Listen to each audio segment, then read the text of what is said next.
Kenyans, the political class is regrouping, not for Mama Mboga, not for Boda Boda, not for the poor, but to protect their selfish individual interests. Remember when Linjiru told us that all these politicians are political cousins, and indeed it is coming, we are coming to realization that this is indeed true. Now, these politicians are coming together to secure their interest in the next general elections. Despite everything that is going on in our country right now, patients in hospitals are complaining about the SHA system, about the lack of medicines. Parents are complaining about not having enough teachers, enough books in our schools. Youths are still facing challenges of unemployment.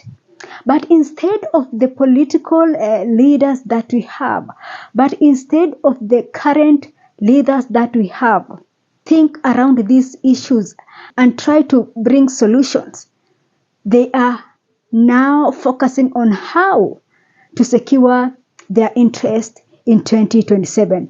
This is really heartbreaking. This is really saddening. The Daily Nation paper today has highlighted how these political class are forming coalitions in order to secure their interest in 2027. And I'm seeing that over the weekend, we saw the coming together of former DP Rigathi Gachagua and Martha Karua of NARC Kenya. You see, these people is all about their interest. Whoever thought that Martha Karua and Rigathi Gachagua would ever come together to form a coalition? Nobody thought about that. Now we are talking about, I'm seeing the nation telling us that Uhuru Kenyatta wants to back former Interior CS Fred Matiang'i. Already we have Musalia Mudavadi who made a coalition, ANC made a coalition with UDA and all that. So in short, these people are coming together. But the good thing is, they are coming together at a time when Kenyans are realizing that we don't need these politicians to drive a cause. The protest that happened on 25th of June last year showed that it is possible. It is possible to have a people's driven demonstration, and it is possible for young people and for Kenyans, for common mwananchi to come together and pressure these people and push for good policies and good governance. And that is what is needed for Kenyans to do towards the 2027 elections. We know these people are trying to block the youth from seeking these political positions. Even them coming together, they know that these young people are so dangerous. These young people are so ready, they are so fearless, and they are so ready to ensure that these people are going home in 2027. And this is what this political class doesn't want.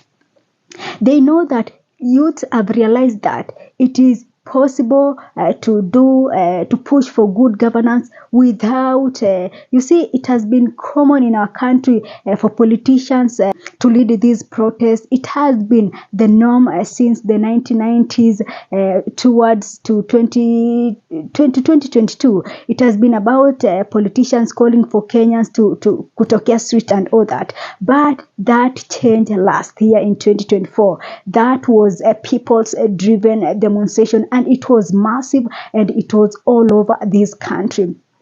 And with the theme of being tribal-less. And this is something also that is eating up these politicians. You see, for the last 3 weeks, for the last months, President William Ruto has been trying to drive these political gimmicks into our conversations and all that.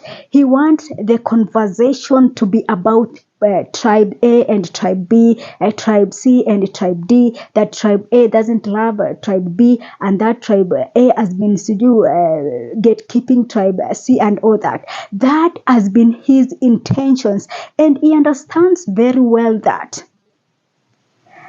If it will let this conversation around issues, around important issues to go on, it will lose it in 2027. And that is the reason it is trying so hard to ensure that the conversations, the people, what the people are talking about is around Kikuyus, Luos, Nandis, Sujukipsigis, Sujukizis, and all that.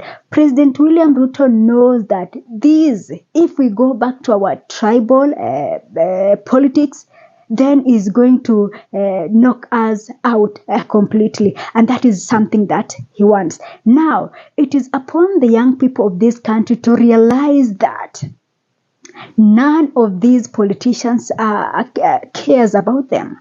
It is time for the mama mbogas, for boda boda, and for the poor and the common man in this country to realize that none of these politicians cares for us, cares for them.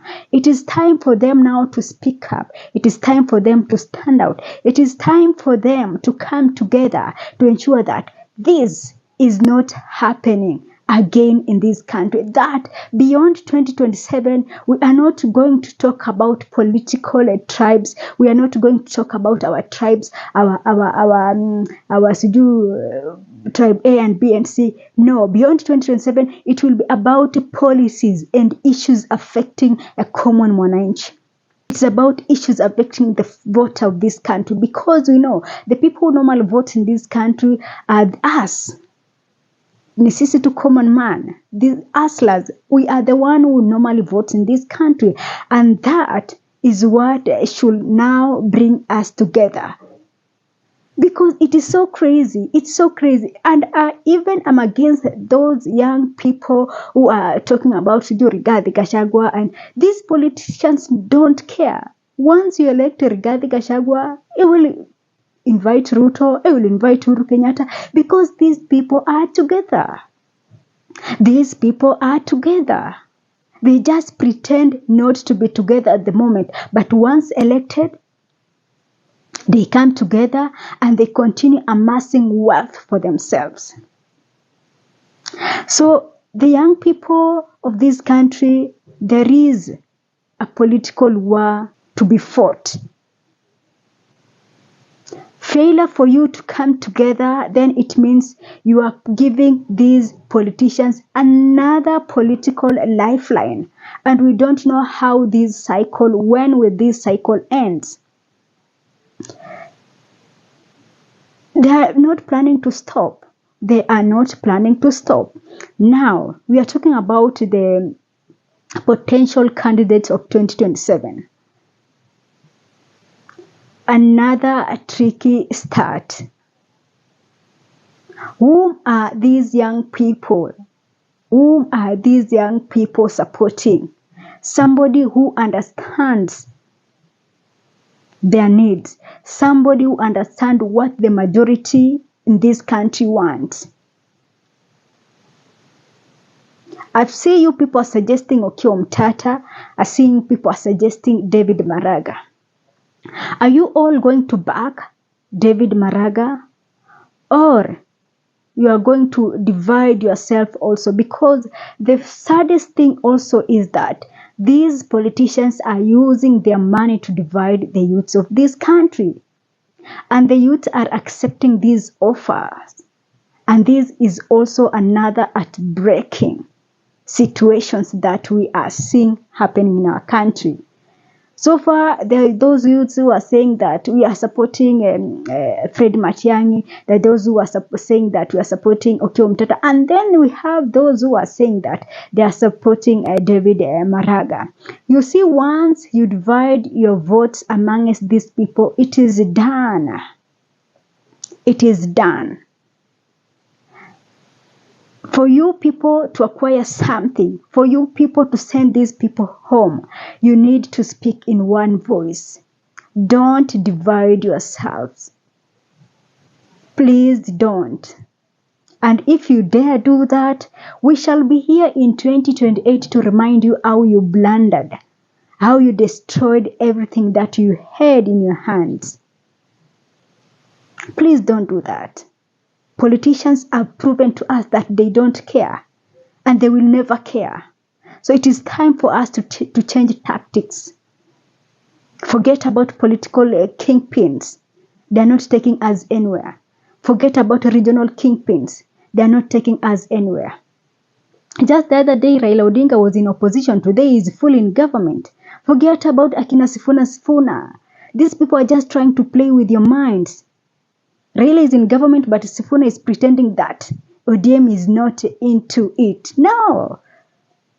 This is a theatrics. This is a political theatrics that they are playing on us. And if not careful, we will have these people in power beyond 2027. And that, if we want any positive changes in our country, we must end that before 2027. Other than that, the cycle will continue. And the political class will continue to amass wealth and take it to foreign bank accounts. We need to raise our voice as young people of this country, and we need to stop this from happening. Failure to do that, the cycle will continue, and nobody knows when this shall end. That is it for me for now. Thanks for watching. This is a Sophia Live.